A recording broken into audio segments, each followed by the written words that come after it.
Welcome back to our Scratch coding series. In today's lesson, we'll be exploring how to use event blocks to create interactive Scratch projects. By the end of this tutorial, you'll understand how to control the flow of your Scratch programs and make them respond to user inputs. Let's dive in. First, let's talk about events in programming. Events are actions or occurrences that happen during the execution of a program, such as clicking a sprite or pressing a key. In Scratch, we use event blocks to handle these occurrences and make our projects interactive. Now, let's explore the different types of event blocks available in Scratch. You'll find these blocks in the Events category, right here. Let's begin with the When Green Flag Click block. This block starts our program when we click the green flag. I'll attach a simple action like move 10 steps to show how it works, and I'll change the 10 steps to 50.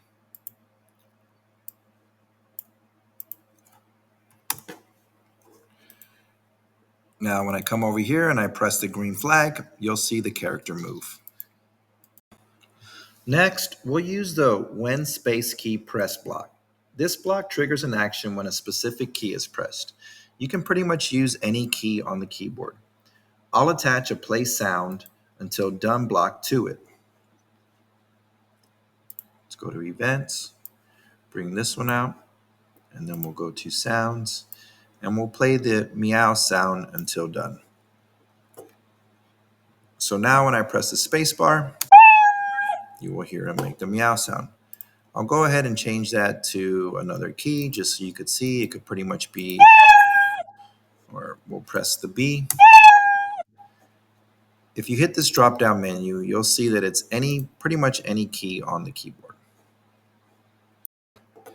This event block can also be good to use when you want to maybe move your character using the arrow keys. So let me show you how that would work. I'm going to go ahead and bring four of these when space key pressed.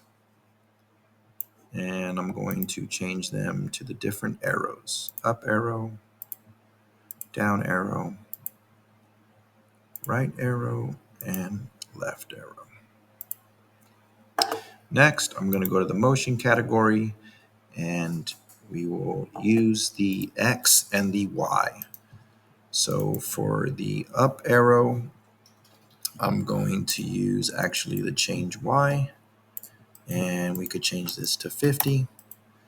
And then I will bring a change Y to the down arrow. But instead, since we want it to go down, we'll put -50. The right arrow, I'm going to use this change X, and we'll also make that 50. And then bring out another change X for the left arrow, and instead we will make that -50. So now, when you look at the screen, I'm going to use my arrows to move my character.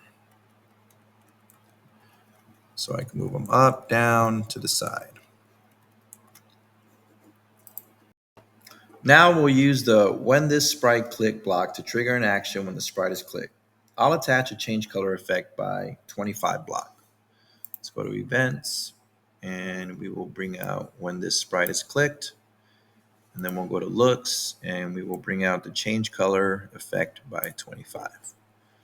So now when I click on the sprite, you will see him. Every time I click, it changes the color effect.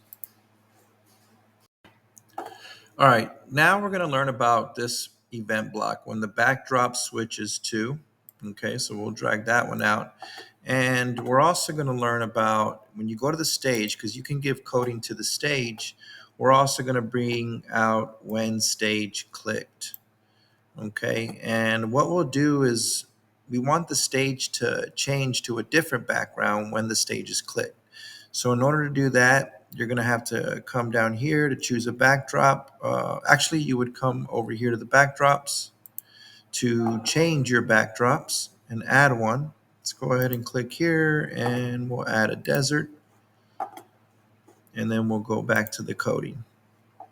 Okay, so when the stage is clicked, we are going to have it change. We're going to switch the backdrop to the desert. And so right now, real quick, we'll go back into the backdrops, click on the white one so that it starts there at the white. And then when we click this, it changes to the desert. So now we'll go back to the sprite and we'll experiment with this when backdrop switches to. So when the backdrop switches to the desert, we're going to want the cat to say it's hot.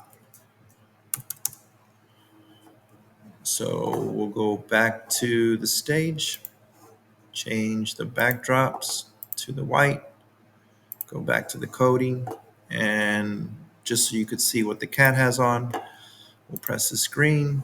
And the reason he moves is because of this that we left in there. And then when I click the backdrop, it turns to a desert, and you saw him say it's hot. Okay, now we're gonna look at this block of code that is in the events category called when loudness is greater than 10. Basically, what this block of code will do is have your sprite do a command based on the loudness of your voice or whatever is going on around. And this number will basically determine how tolerant it'll be of the sound. We'll go ahead and attach a command to it that when it is too loud, he will say to quiet down. And as you can see, just by me talking, he's saying it. When I raise the number, it's a little bit more tolerant depending on how much is being caught. If I talk a little louder, you see that it works. Now, with this block of code, you can also change this loudness to a timer, and we'll change this number to 5. It usually works. Basically, it's kind of like seconds. So I'm going to press the green button, and it should be around 5 seconds, and then it'll say quiet down. Let's test it. And it said quiet down. It was roughly about 5 seconds. All right, the last two blocks we're going to learn about today are the when I receive message and the broadcast message. And we're going to use these to have two characters talk to each other. There is a lot of blocks of code that are going to be involved. So I'm going to try to clear this screen a little bit and get rid of some of these blocks of code. Now I'm also going to have to add a sprite so they can talk back and forth with each other. And I'm going to go ahead and pick this horse that I've been picking, and I'll put him here and then have them change directions so that they're facing each other when they want to talk to each other.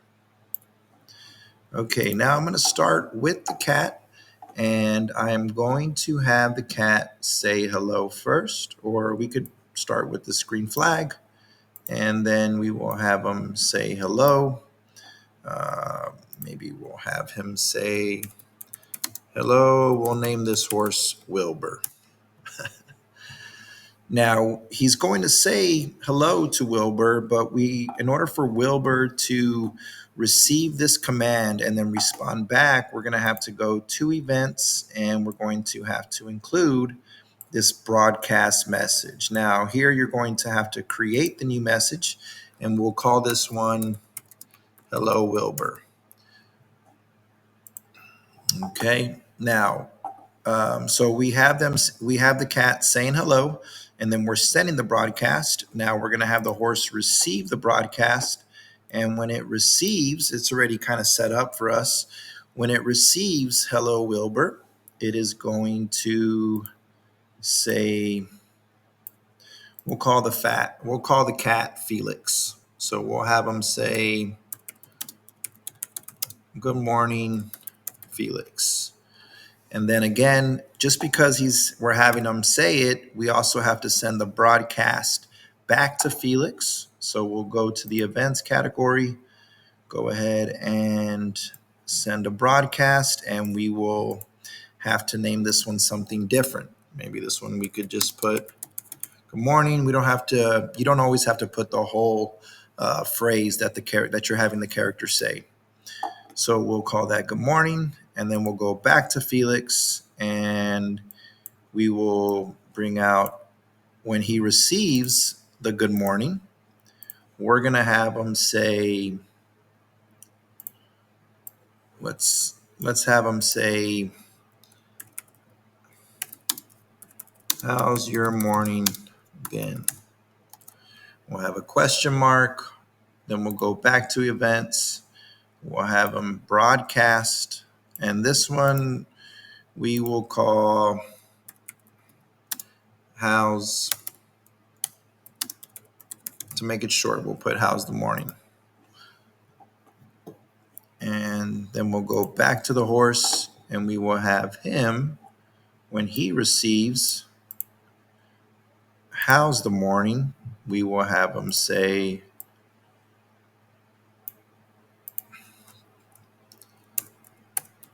it's been pretty busy already. And we'll stop it there and let's just test it out to see what it does. Okay. He says, hello, Wilbur. Good morning, Felix. How's your morning been? It's been pretty busy already. And so if you wanted to, you could basically just follow that pattern and have your characters carry on a whole conversation. Well, that's it for today's lesson on events and interaction in Scratch. You've learned how to use event blocks to make your Scratch projects interactive and responsive to user inputs. I hope you enjoyed this tutorial and found it helpful. If you did, please give it a thumbs up and subscribe to my channel for more Scratch tutorials. And stay tuned for our next lesson where we'll introduce conditional logic to make decisions within your Scratch projects. You'll learn how to use if-then and if-then-else statements to enhance your projects by making them react differently based on conditions.